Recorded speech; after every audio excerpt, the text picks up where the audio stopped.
Hi, I'm Sally, and today we're in the studio and we're going to talk just a little bit about pre-washing. Now, this is a topic that I never thought I'd touch because I come from the camp where I didn't do it. I really didn't. And just recently I had a project that I was doing and I decided that I wanted to pre-wash the fabrics because I intend to use them on a quilt too. And I want to make sure all the parts fit and everything behaves and, whatever. I decided to do it. Well, anyway, so when I was doing the Bonza for the taking the pictures for the PDF for the tutorial for this one, I pre-washed all these fabrics, all these bright, gorgeous colors. They all got pre-washed. Once they're all pressed again, they all come out beautiful. I've got a bobbin box in there that's rattling. I'm trying not to rattle it. So all of these were pre-washed. So one of the fallacies is that, oh, I don't want to pre-wash it because then the fabrics won't be as pretty. Yeah, they will. I mean, you're not going to lose enough from one washing that it's going to make a difference and dull down fabrics. Fabrics are way better than that. So today what I want to talk about is whether you should or shouldn't pre-wash. So let's start out with the reasons why you shouldn't. Okay? The first reason is you're lazy. You don't want to do it. Okay, that'd be me. I didn't want to do it. But again, I had my reasons for this one, so I decided to do it. And then there were some really neat surprises along the way that happened. Another one is that the sizing that's in the fabric is delightful to work with. When you're cutting up fresh fabric, it's all crispy and nice. Got to give you credit for that. I mean, it does cut nice. But there's also reasons why it's kind of nice to get that out of there as well. And we'll talk about that. Another reason is that some people are afraid the fabrics are going to bleed. Now, bleeding is a whole nother issue for a whole other video. But in a nutshell, because you didn't pre-wash means the first time it hits the washer, it might bleed. The other side of it is if you pre-wash, depending on what you use in your pre-wash, it doesn't mean it's not going to bleed. You still could have bleeding problems. So that's a whole different issue. What I'm talking about is pre-washing, mostly for shrinkage, is what my main reason was. But then the side benefit is that I got rid of a whole lot of chemicals out of the fabric that are used in manufacture. If you've seen my videos or you've sewn live with us when we're doing our sew-alongs, maybe you've noticed that when I'm standing here at this ironing board, I'll tend to cough or sneeze a little bit and I try to cover it up a little bit, but it almost always happens when I'm pressing. Now, I love Best Press. It's a starch alternative. I use it like crazy. I use it in these bottles so it makes a real fine mist, but there's something about that iron hitting it. Of course, you've got steam and fumes, and I thought it was the Best Press maybe that was bugging me a little bit.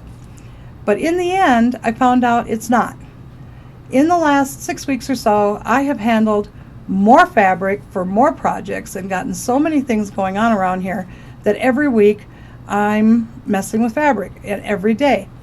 And in the morning lately, it's been my morning ritual to get some fabrics prepped, and it's just been fun to kind of work with fabric. First thing in the morning, have my cup of coffee and play in fabric, especially when you got new ones coming in, and those half-yard bundles from Fat Quarter Shop are pretty delightful. So you can see back up over in here, right there, those are 2 big stacks of pre-washed fabric right now. They're half-yard bundles, a couple of them, and they're all washed and ready to use. And I'm finding that I really like doing this. Now here's why. First off, the reasons to pre-wash. First one is, new does not equal clean. Just because you bought those fabrics from a store, you got to wonder who else has touched them, and depending on how that rates on your creep factor, it might make you really want to go wash those. But it is a thing to think about, okay? Just because they're bought at the store, we don't know what they've been through. So it's a good idea to wash them for that reason, if nothing else. The next is that if you're doing applique, by washing them and you're doing turned edge applique, the fabrics are going to be softer. They're going to be easier to work with. Well, that's kind of a big deal too. Remember that bleeding, that's not a good reason to do this though, so keep that off the charts and think about that later. But one of the big reasons, and this was the one I wanted, was that different fabrics shrink at different rates. So I thought I want to make sure they're all shrunk and they're all going to behave. And that was my main reason for doing it. But then it brings us to the chemical issue. The fact that I'm not sniffling and coughing anymore really makes me wonder, because I've been doing these videos now for a couple years, and I just know that when I get to that pressing thing, it's like usually something tickles me. So I looked more into what was in fabric, and not that a bunch of us hadn't already talked about it, We have one of our members that used to own a quilt store, and we talked about the subject of quilt stores that rip fabric. That was one of the topics that came up during all of this. And we started thinking about that. Think about it. If there's all these chemicals and dyes and all these things that have gone into fabric before you buy it, it's just a part of the process. By ripping it, all of that is flying into the environment. Now, if you're only going to go shopping once in a while, no harm, no foul. But think about working in that. And think about all that stuff flying around. It's like when I go get my nails done. I mean, the techs wear masks. We don't, because we're only in there once every 3 weeks. But if you're working in that 40 hours a week, it's an issue. Well, guess what? I'm in this stuff 40 hours a week. My studio's got fabric around here all the time.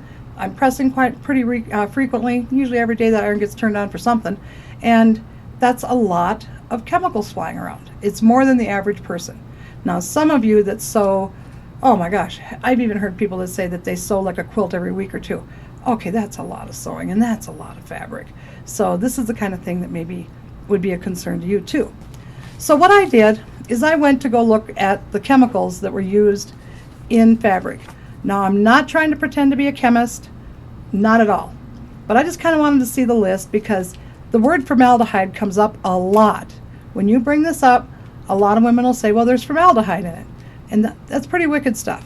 And yeah, you don't want to be around it. You really don't. So I thought, is there really formaldehyde in it? That was one of my main reasons for going off and doing a little bit of homework. So the first place I went to was a university for textiles in Bangladesh. Okay, they make the stuff there. And here's a nice article, and it's meant for students, of all the chemicals that are used in the manufacture of fabric and why they're used. Now the list is pretty long, and again, I don't want to be a chemist, and this is the kind of thing you can go do on your own. But when you see things like acetic acid, detergent, bleaching powder, soda ash, caustic soda, oh my gosh, silicon, which is like glass, hydrogen peroxide, there's another buffer, sodium chloride, and it says rosin. The interesting thing about the rosin is that you do a little bit more homework, and that's probably where the formaldehyde is. Because there's a formaldehyde rosin used in the manufacture of most fabrics, by what I've read. Now, again, don't want to be a chemist, and I'm not going to be a doctor, and if you're into any of this, then go do your own homework.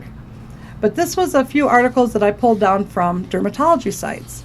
Now, one of these was, here's from a dermatology site.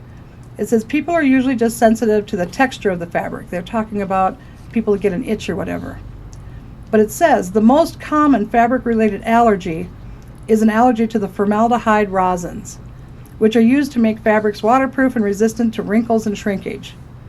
They're also used in elastics, and some people develop a rash because of the use of elastic. Also, the use of elastic could be latex too, and of course that's got nothing to do with quilting cotton. Just another thought though, in case you have any of those allergies to those types of things. And then I also got this one from another dermatology site, and this one talks about contact dermatitis. Now, the reason I am interested in this is because my mom had an issue with this. I remember, I lost my mom when I was 14, but I remember her, and her hands were so rough. I remember the prescription salve she got in these little white jars and little white glass jars from the pharmacist, and I just know she had a terrible time with her hands. And she sewed a lot in that, but I just know that they would crack and bleed, and she just had a terrible time. So when it talks about contact dermatitis, again, guess what? Allergic reactions to clothing is often the result of formaldehyde, finishing rosins, dyes, glues, chemical additives, yada, yada, yada. So, okay, this is an issue. I'm not trying to freak people out. I'm not trying to, I don't want to be an alarmist about this at all. All I'm saying is for me, as a byproduct, so that maybe my quilt will turn out a little better, I know I'm not coughing. So this makes me just super jazzed about pre-washing. So anything I use from here on out, guess what? I'll be pre-washing. So a couple things I grabbed here real quick so that I could show you. I did this one on purpose for this video. This is just a piece of scrap cotton that I use to make pattern pieces. If you've watched my other videos, if it's going to be a piece that I'm going to use a lot, like when I make a bag for our videos, it's not uncommon for me to make 5 or 6 of them by the time I get done doing one for a sew along, one for the videos, one for photos, and it goes on and on. So that happens. So I make the side pieces out of fabric, and when you do that, when you trace them off onto this and use them to cut, they don't slide around. I know a lot of people like the plastics, like the template plastic, or they use those disposable cutting boards that you get at the dollar store, and they cut those out for templates.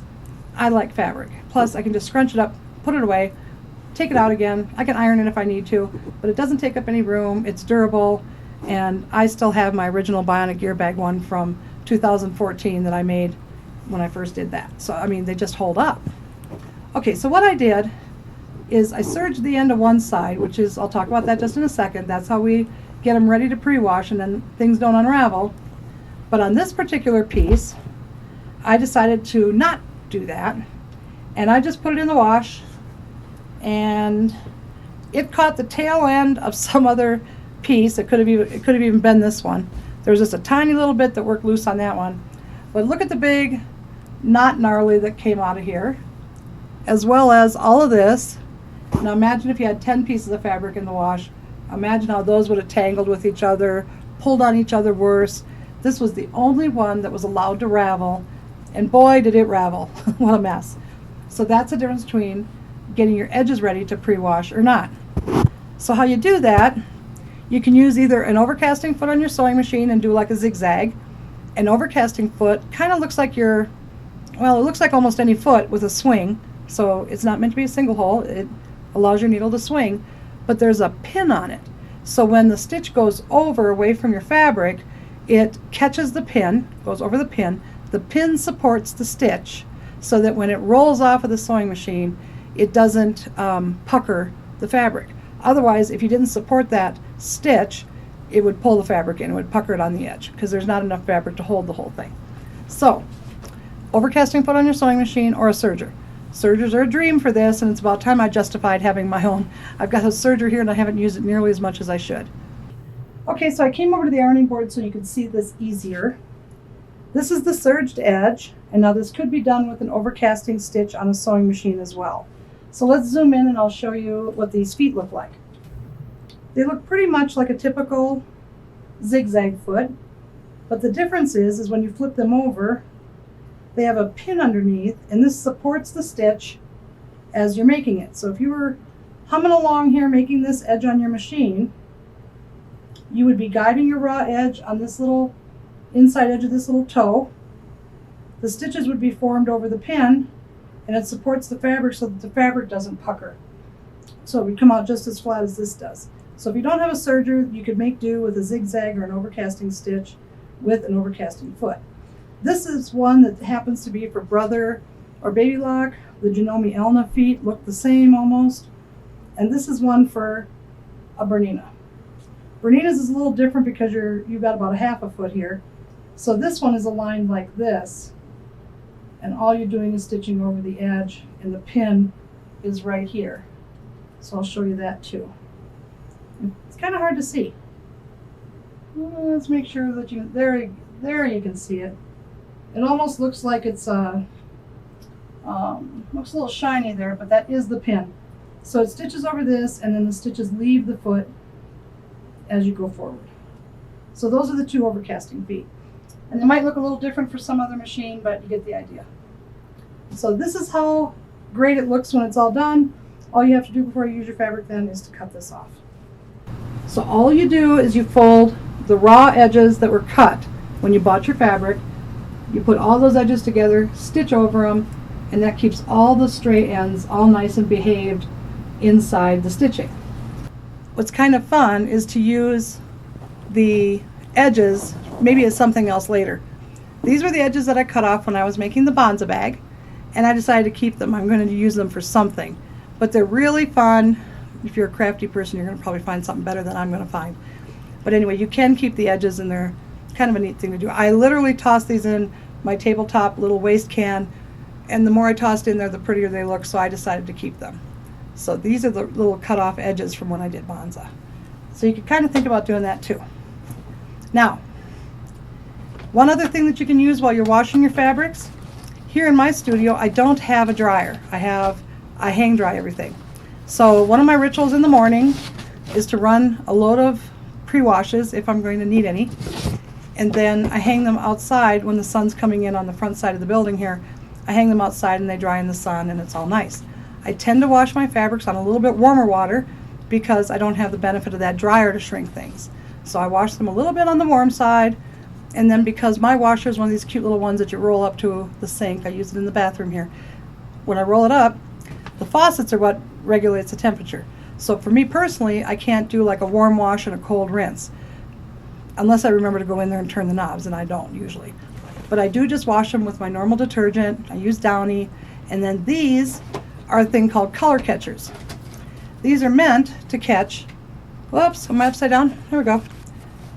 These are meant to catch the extra pigments and dyes that come out of the fabrics, and they land inside these little cloths. They look like a dryer sheet, but they're real tight. They don't unravel or anything. It's just really a tight, like almost feels like paper. But once they've gone through the wash, this is typically like what kind of color you can expect. Look at how bright they get.